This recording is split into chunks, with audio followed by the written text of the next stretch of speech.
Welcome back, everybody. Jake Day here, your favorite media wingman. In a rare instance, Obama has actually responded to the allegations coming out of the White House that he was involved in the Russiagate scandal. And we kick it off with the hot topic of the hour. Former President Barack Obama breaking his silence on all the allegations directly from President Trump that he and his administration led the Trump-Russia collusion lie. In a rare public statement, a spokesperson for the former president says this: "Our office does not normally dignify the constant nonsense and misinformation flowing out of the White House with a response, but these claims are outrageous enough to merit one. Nothing in the document issued last week undercuts the widely accepted conclusion that Russia worked to influence the 2016 presidential election, but did not successfully manipulate any votes." President Trump says Obama should be the main focus of a DOJ investigation, along with a group of former high-level officials who also played a part. Watch. It would be President Obama. He started it. And Biden was there with him. And Comey was there. And Clapper, the whole group was there. Brennan, they were all there in a room. Right here, this was the room. But the leader of the gang was President Obama, Barack Hussein Obama. Have you heard of him? Look, he's guilty. It's not a question. You know, I like to say, let's give it time. It's there. He's guilty. This was treason, and we have all of the documents. And from what Tulsi told me, she's got thousands of additional documents coming. So President Obama, it was his concept, his idea, but he also got it from crooked Hillary Clinton. Crooked is a $3 bill. Fun fact, there was never a $3 bill, but there was a $3 gold coin in the late 1800s, and you can get one for a small price of $16,500. Check out the back, $3, 1889. These are so cool. Crooked is a $3 bill. Hillary Clinton and her group, the Democrats, spent $12 million to Christopher Steele to write up a report that was a total fake report. The Director of National Intelligence, Tulsi Gabbard, told me on Sunday that more documents are coming out, and they will be out today. They fly in the face of the Obama statement. Also, what in the heck is the Emotep going on here? Oh, it's the Winston Churchill bust. Okay. The bust was created by Jacob Epstein, loaned to the White House shortly after 9/11 by the British government. And then it was returned to the British government in 2009 when Obama took office, and then he replaced it with the Martin Luther King bust. And in May this year, Trump quietly removed the Martin Luther King bust from the Oval Office. Yeah, I'm sure he wouldn't want to make a fanfare of that. Well, you're reporting on it, so you could say he was busted. Please clap. All right, gang, you know what to do. My wife and I are trying to adopt. It's going to cost a lot of money. All I need from you is to quickly go like this video, and then YouTube will show it to more people. I really appreciate it. Also, consider subscribing. I am finding a groove here where we're going to watch the news together. I'm going to be your wingman. I'm going to provide more deeper dive, more context, like the one in here, like about the $3 coin and the bust. So if you want to watch the news with extra context and maybe a little bit of history mixed in, this is the channel to subscribe to. Thank you. All right, back to the story. Let's land this plane. The Director of National Intelligence, Tulsi Gabbard, told me on Sunday that more documents are coming out, and they will be out today. They fly in the face of the Obama statement. Joining me now is former federal prosecutor, former DHS Deputy Assistant Secretary, Jonathan Fehe. Jonathan, great to see you. Thank you so much for joining us. Of course, everybody on this program and our audience knows that we pegged this hoax from the start. I've been calling it out for years. What is your reaction now that we see these declassified documents coming out, revealing what we all expected? Yeah, it's pretty amazing, and the fact that there's still, things are still coming out now showing this is also amazing that it's taken this long. But what it really does show is that, the apparatus, the establishment apparatus and the Democratic Party did everything they could to undermine President Trump's candidacy and also his presidency. And, President Trump talked about the Steele dossier, which was the impetus for a lot of this stuff, was paid for by the Clinton campaign. And remember, they marked it as a legal expense, something that they later say, when Donald Trump marks something a legal expense, it's a major investigation.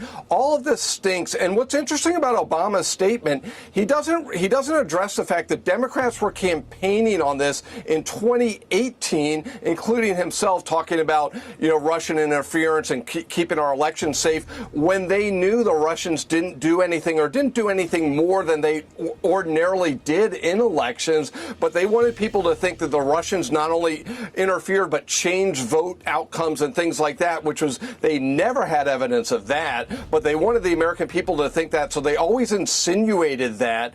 And they use these terms like meddling and colluding, which aren't even legal terms. It's like they just constantly, there was this constant drumbeat and really undermined their Trump presidency, Trump 45 presidency in so many ways. It's so disgraceful. How involved do you think Obama was in the whole Russiagate hoax?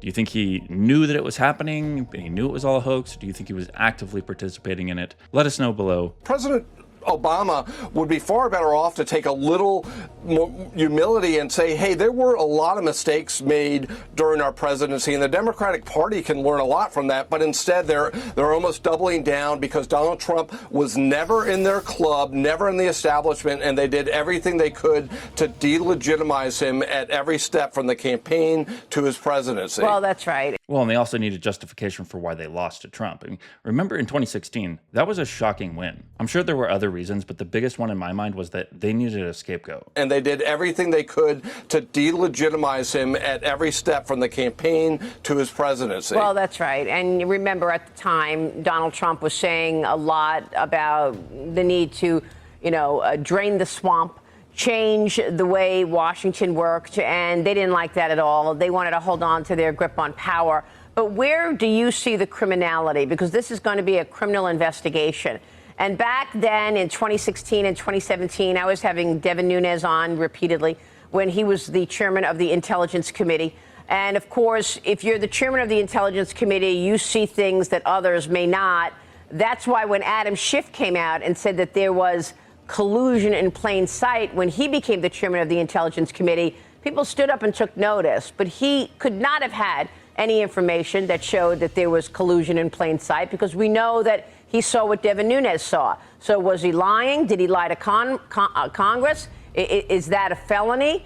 Or, because he's a lawmaker, he doesn't have, to be under oath in that way. The same thing with that meeting in early January in President Obama's office, when we know that John Brennan had handwritten notes, and the handwritten notes said that Russia is aware that Hillary Clinton came up with this story that Trump colluded with Russia. He's got all these handwritten notes that we had at the time that I showed on television.